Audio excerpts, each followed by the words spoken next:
한국이 자체적으로 핵 개발에 들어갔습니다. 핵연료 재처리 기술 시연에 성공하면서 무기 개발에 가까워진 것인데요. 미국은 물론이고 국제적으로 한국의 핵 개발 소식에 찬동하며 응원하는 움직임이 일어났다고 하는데요. 그동안 핵 개발에 강력하게 반대한 미국도 태도를 바꾸며 한국의 개발을 지지하는 모습을 보였다고 하죠. 바로 북한의 존재가 이를 가능하게 했다고 합니다. 대체 어떤 일이 한반도에서 벌어지고 있는지 지금부터 자세하게 설명해 드리겠습니다. 한국이 또 한 번 놀라운 성공을 거뒀습니다. 4세대 원전 소듐 냉각 고속로의 핵연료로 재활용하는 첨단 기술인 파이로 SFR 실험을 거쳐 안정적으로 재처리 기술을 확보했기 때문인데요. 월성 인근 지하 실험실에서 진행된 이번 결과는 그동안 수건 사업이었던 한국 핵개발을 앞당긴 중요한 실험이었습니다. 현재 한국에는 원자력 발전소에서 사용된 핵연료가 쌓여 있습니다. 98.1%에 달하는 양인 50만 7,748다발이 현재 원자력 발전소 지하에 묻혀 재처리 되기를 기다리거나 핵이 되길 기다리고 있죠. 원자력을 띠고 있는 이 원료를 제대로 해결하지 않으면 한국은 원자력 사고도 날 수 있었던 위험한 상황 더 깊은 곳을 파내 핵연료들을 묻을 수 있게 처리하거나 안전하게 이 핵연료를 재가공해야 하는 일이 필요했습니다. 하지만 미국에서 핵연료 재가공에 대해 완강한 거부 의사를 표현했죠. 재가공 시 나오는 플루토늄과 우라늄 자원이 큰 걸림돌이었습니다. 소량이라도 나올 시 이를 이용해 핵폭탄을 개발할 수 있다는 점에서 정치적으로 재가공은 불가능했죠. 그러나 미국의 허가를 받아 이를 해결할 수 있는 수단이 생긴 것입니다.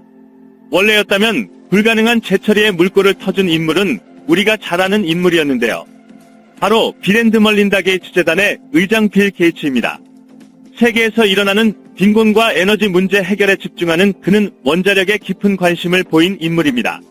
화석 연료에 의존하지 않고도 많은 양의 에너지를 생산할 수단을 원자력으로 보는 그는 한국에 큰 관심을 보였는데요. 바로 한국에서 소듐 냉각 고속로 원전을 개발했기 때문이죠. SFR은 현재 연구개발 중인 원자로 가운데서 지속가능성은 물론이고 경제성 및 안전성에서 탁월한 원자로로 현재 4세대 원자로 기술 중 가장 발전한 기술입니다. 한국은 SFR 원전을 세계에서 가장 먼저 개발한 국가로 빌 게이츠가 탐낸 기술을 먼저 개발했지만 정치적인 이유와 비용 문제로 인해 제대로 기술을 적용하지 못했습니다. 이 사실을 안 빌 게이츠는 SFR 기술을 활용하고자 한국을 방문했죠. 독자적으로 소듐 냉각 고속로를 개발한 빌 게이츠는 테라파워라는 회사를 세워 개발에 수천억을 쏟아부었습니다. 하지만 이 기술이 한국이 개발한 기술에 비해 뒤처진 것을 깨닫고 이를 참고하고자 한국을 들린 것입니다. 덕분에 한국은 SFR 기술을 시연하고 이를 활용할 기회를 얻게 되었죠. 그동안 미국의 간섭으로 인해 원자로 개발에 뒤처졌으나 빌 게이츠의 개입 덕분에 SFR 기술을 활용할 수 있게 되었습니다. 미국 역시 빌 게이츠가 개발하는 SFR 원자로 기술에 탐을 내던 상황 한국의 SFR 개발을 허용함으로써 빌 게이츠 기술 개발을 간접적으로 지원한 것인데요. 이 기회를 활용해 한국은 핵연료 재처리에 손을 댈 수 있었습니다. 핵 개발에 한 발 가까이 다가갈 수 있었던 것이죠. 덕분에 한국은 핵연료 재처리 기술을 완성할 수 있었고 실제 지하에서 실험을 성공하면서 핵 개발에 필요한 중요한 기술을 손에 넣으면서 북한에 맞대응할 무기를 얻게 되었죠. 미국 역시 한국의 핵연료 재처리 기술 완성을 알게 되었습니다. 다만 예전과 다르게 기술 개발에 대해 모른 척 넘어가는 모습을 보였는데요. 이전과 다르게 왜 미국은 한국에게 기술 개발을 허용해 준 것일까요? 바로 북한이 소형 핵탄두 개발을 완성하면서 예상보다 훨씬 빠르게 한국은 물론이고 미국까지 타격할 핵무기 개발을 완료했기 때문입니다. 그 전까지는 돈은 물론이고 기술도 없어서 러시아나 중국의 핵기술을 이전받은 북한은 여러 차례 실험을 통해 기술 발전을 도모할 수 있었고 최근에는 괄목할 정도로 놀라운 성능의 ICBM 기술과 소형 핵탄두 기술을 손에 넣었죠. 미 CIA는 오는 6월 북한이 핵실험을 강행할 것이며 풍계리 핵실험장에서 실험 준비를 위한 장비는 물론 도구까지 갖추며 실험 완료에 속도를 내고 있다는 사실을 밝혔는데요. 위성을 통해 풍계리 지역 주변에 물자가 오고 가는 것을 확인했다고 합니다. 무게 400-500kg에 해당하는 경량 핵탄두 개발은 그동안 핵탄두 무게가 무거워 멀리까지 쏘아 보낼 수 없었던 북한의 사거리 한계를 극복한 것으로 이번 실험이 성공으로 끝난다면 더는 북한을 효과적으로 압박하는 것은 무리에 가깝습니다.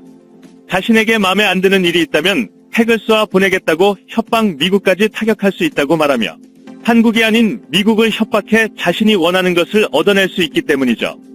미국에서도 북한의 위협에 대해 여러 측면의 분석을 거듭했지만 이번 7차 핵실험은 가장 위협적인 요소로 보고 사드 배치는 물론이고 핵 제압을 위한 수단을 강구해야겠다는 결론을 내린 것입니다.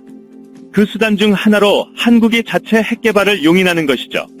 그동안 핵 개발에 대해 미국이 반대를 거듭했던 것은 한국이 핵 개발을 하면 북한은 물론이고 일본까지도 핵 개발에 뛰어들어 동아시아는 미국의 컨트롤 없이도 핵전쟁으로 인한 멸망을 맞이할 수 있었기 때문입니다.